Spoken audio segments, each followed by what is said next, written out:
Sebelum kami memulakan pembentangan, kami akan mengenalkan setiap ahli kumpulan terlebih dahulu. Yang pertama, Imran Hakim bin Ahmad Syukri. Yang kedua, Abdul Hadi bin Muhammad Zamzuri. Yang ketiga, Muhammad Akid bin Muhammad Rushdi. Yang keempat, Muhammad Amar bin Maharin. Dan yang terakhir, Syafiq bin Zamri. Assalamualaikum dan salam sejahtera. Di sini saya dengan ahli kumpulan saya, saya Syafiq, dan ahli kumpulan saya Adi, Imran, Amar dan Akid untuk present bagi slide pembentangan isu LGBT.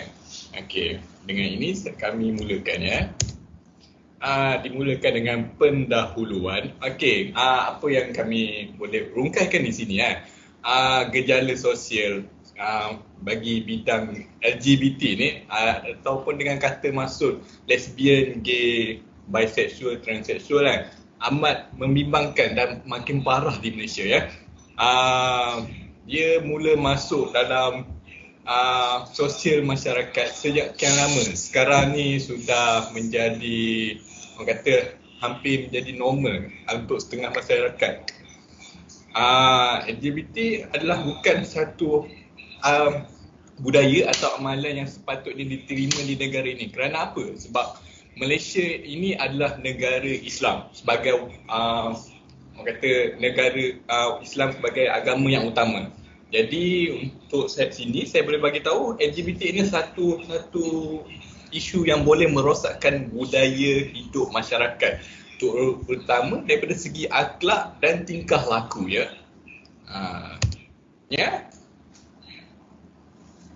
Baik. Kita teruskan kepada pengertian LGBT. Jadi perkataan LGBT ini merupakan suatu singkatan kepada perkataan lesbian yang mewakili huruf L, gay yang mewakili huruf G, bisexual yang mewakili huruf B, dan transgender bagi huruf T. Jadi untuk pengertian lesbian merujuk kepada kecenderungan hubungan seksual antara perempuan dengan perempuan.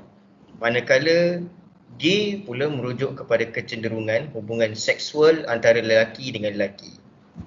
Dan perkataan lesbian dan gay ni dapat dikaitkan dengan satu istilah yang lebih spesifik, iaitu homoseksual, yang mana membawa maksud hubungan sesama jenis. Berbeza pula dengan bisexual. Bisexual ni dia merupakan suatu ungkapan yang dikaitkan dengan individu yang tertarik dengan hubungan antara kedua-dua jantina sekaligus. Maksudnya lelaki pun boleh, dengan perempuan pun dia boleh. Transgender pun merujuk kepada golongan yang mengisytiharkan identiti ataupun jantina mereka yang berbeza dengan ciri-ciri organ kelamin yang mereka dapat sejak awal lagi sejurus kelahiran. Contohnya, dia dilahirkan sebagai seorang lelaki tapi akhirnya dia mengisytiharkan, dia tukar dia punya identiti dia menjadi seorang perempuan. Next. Kita teruskan pula dengan isu berkaitan LGBT di Malaysia. Jadi umum mengetahui komuniti LGBT ni sering menimbulkan pelbagai masalah. Jadi sebagai contoh daripada sudut penguatkuasaan undang-undang, yang mana mereka sering mengganggu pihak berkuasa dalam menjalankan tugas dan tanggungjawab mereka. Dan pertubuhan dan aktiviti pro-LGBT ini juga kerap mencabar tindakan penguatkuasaan oleh pihak berkuasa negeri bagi memperkuasakan setiap peruntukan yang berkait dan menyentuh tentang LGBT. Dan mereka juga telah melemparkan pelbagai tuduhan kepada badan penguatkuasa undang-undang dalam negara ini dengan menyifatkan bahawa Malaysia tidak mematuhi memorandum berkait dengan hak asasi manusia. Seterusnya. Jadi isu lain yang terkenal adalah kita pernah lihat yang mana kumpulan yang memperjuangkan hak LGBT ini pernah menimbulkan isu dengan mengusulkan supaya Seksyen 377A-D Kanun Keseksaan Akta 574 yang mengharamkan liwat dan seks songsang luar tabi'i supaya dimansuhkan kerana pengharaman tersebut bertentangan dengan prinsip kebebasan manusia. Dan antara perkara lain yang mereka tuntut ialah mereka mahukan aktiviti seks sesama jantina dibenarkan, pengiktirafan terhadap hubungan sesama jenis, atau berlainan jenis, dan juga mereka tuntut supaya perkahwinan sesama jantina dapat dilaksanakan di Malaysia ini. Dan golongan pro-LGBT ini juga pernah memanipulasikan perlembagaan negara untuk dijadikan sebagai alasan supaya segala perbuatan mereka yang negatif tersebut dapat dibenarkan. Next.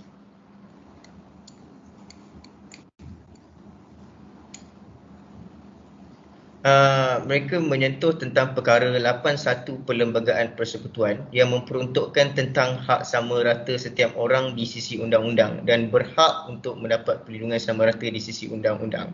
Ini antara konten-konten terdapat dalam Perlembagaan Persekutuan yang mana mereka sering memanipulasikan tersebut. Dan yang kedua ialah dalam perkara 82 yang menyentuh tentang tidak boleh wujud diskriminasi terhadap setiap warga negara ini atas alasan agama atau jantina dalam mana-mana undang-undang. Jadi walaupun perkara yang disentuh dalam Perlembagaan Persekutuan ini menyentuh tentang hak sama rata setiap individu, kita perlu fahami di sini bahawa setiap perkara tersebut ada batasannya. Jadi faktor yang kita perlu ketengahkan dekat sini ialah golongan LGBT ini tidak wajar dibenarkan kerana sekiranya segala tuntutan yang diminta oleh mereka itu dilaksanakan, ia akan mencetuskan suasana yang tidak aman, membawa kekeliruan, kacau bilau dan huru-hara dalam masyarakat negara ini.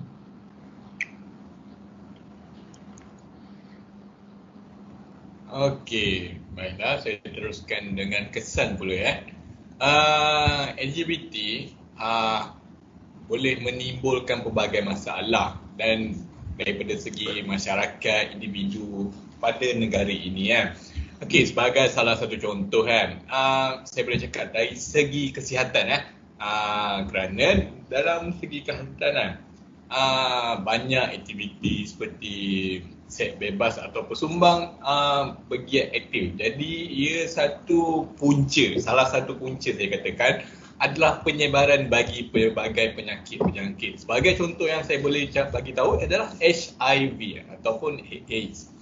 Daripada segi data yang saya jumpa, bagi jangkitan AIDS sebanyak 42% disumbangkan oleh golongan heteroseksual, termasuk juga sebanyak 36% daripada golongan homoseksual dan biseksual. Jadi daripada data-data ni saya nampak memang kata penyebaran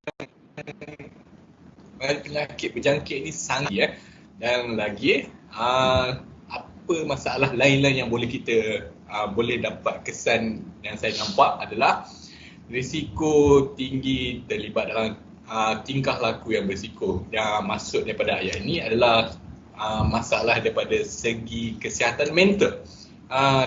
Banyak remaja-remaja yang sekarang terlibat dalam penyalahgunaan dadah dan alkohol. Selain itu,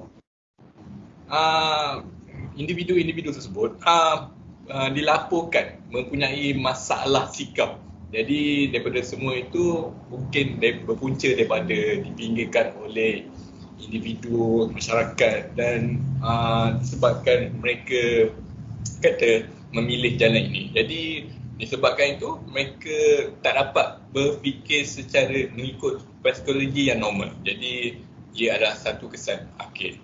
Next, diteruskan dengan dalil.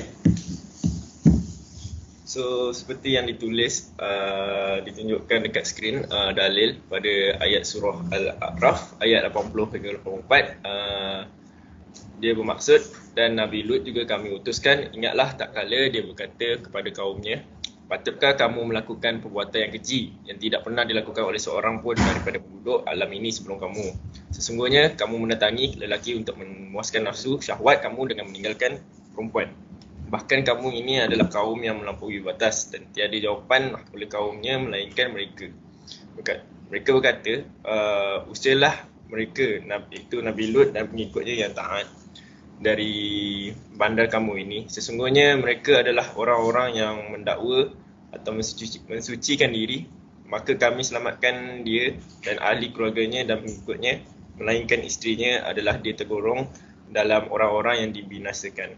Dan kami telah menghujani mereka dengan hujan batu yang membinasakan.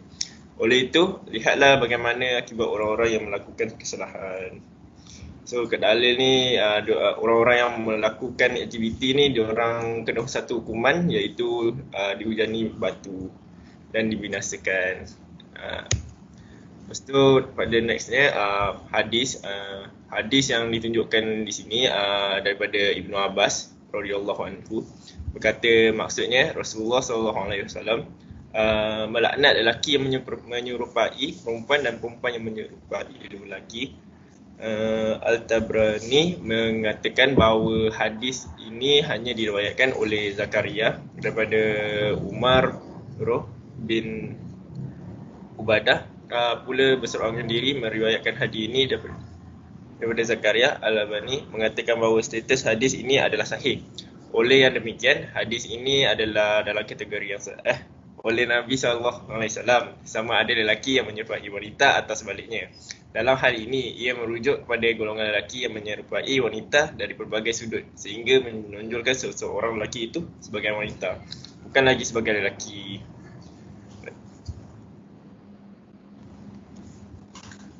Seterusnya kami teruskan dengan langkah-langkah pencegahan. Di sini saya sertakan 4 langkah-langkah pencegahan bagi mengatasi golongan LGBT ini. Untuk yang pertama, kita perlulah menggunakan saluran undang-undang untuk membantah gejala negatif LGBT supaya tidak menular dan merosakkan generasi baru negara yang akan datang. Untuk yang kedua, memberi kuasa penuh kepada penguatkuasa Jabatan Agama Islam Wilayah Persekutuan, iaitu JAWI, untuk bertindak terhadap golongan LGBT ini. Namun perlu diberi pendidikan atau tarbiyah supaya mereka kembali ke pangkal jalan. Untuk yang ketiga, mengenakan hukuman yang setimpal seperti menangkap dan memenjarakan mereka yang terbabit dalam aktiviti dan budaya LGBT ini, supaya masyarakat selamat daripada pengaruh mereka yang buruk ini. Yang terakhir adalah diberikan kursus mengikut modul yang dirangka secara khusus dengan bantuan mereka yang mempunyai kepakaran terutama dalam bidang agama, psikologi dan sains sosial supaya golongan ini dapat diubah dengan menggunakan kepakaran-kepakaran yang ada. Seterusnya. Seterusnya ialah rumusan. LGBT ni boleh diiktirafkan sebagai sebuah golongan yang seorang yang menyalahi norma akal sebagai seorang manusia. Perbuatan ini amat ditentang di negara kita kerana ianya bertentang dengan apa yang budaya dan agama yang berada di Malaysia. Sebenarnya undang-undang sedia ada perlu dikemas dan diperketatkan untuk membendung perbuatan tersebut. Kita juga hendaklah menegur melalui kempen yang berkesan supaya perbuatan dapat dibendung secara agresif. Kita juga sewajarnya menolak LGBT kerana perbuatan tersebut bukanlah suatu perkara yang baik dan harus diperjuangkan serta diamalkan. Last sekali, perbuatan tersebut seharusnya dicegah dengan segera agar ia tidak menjadi suatu budaya yang diamalkan oleh generasi yang mendatang. Seterusnya adalah contoh kerata akhbar tentang LGBT yang terdapat di Malaysia. Untuk yang terakhir bagi pembentangan kami, saya akan membentangkan tentang filatable kami. Untuk fakta, kami sertakan beberapa tentang fakta yang ada melalui internet. Contohnya seperti di Kuala Lumpur pada 12 Mac lalu berlaku pimpinan golongan lesbian, gay, bisexual dan transgender LGBT ini di ibu negara. Seterusnya untuk idea, kami sertakan juga dalam 6 idea. Antara salah satunya adalah boleh membawa kepada ketidakseimbangan sosial, melakukan huru-hara dalam keharmonian masyarakat negara, menyebabkan seks bebas berleluasa. Untuk bahagian learning issues, kami sertakan soalan-soalannya adalah antaranya seperti apa itu LGBT. Yang kedua adalah adakah LGBT dibenarkan di dalam Islam. Yang ketiga, apakah LGBT merupakan suatu jenayah dan lain-lain. Untuk yang terakhir, untuk bagi action, kami telah membagikan setiap tugas untuk mencari maklumat-maklumat yang penting seperti Abdul Hadi akan mencari tentang maklumat berkaitan dalil dan hukum tentang LGBT. Syafiq akan mengkaji tentang undang-undang negara terhadap golongan LGBT. Muhammad Akid mencari artikel berkaitan dengan LGBT. Untuk Amar mengkaji kesan dan punca lahirnya golongan LGBT, dan saya Imran Hakim mencari cara untuk mengatasi isu LGBT. Jadi itu sajalah pembentangan daripada kami. Sekian, terima kasih. Any question?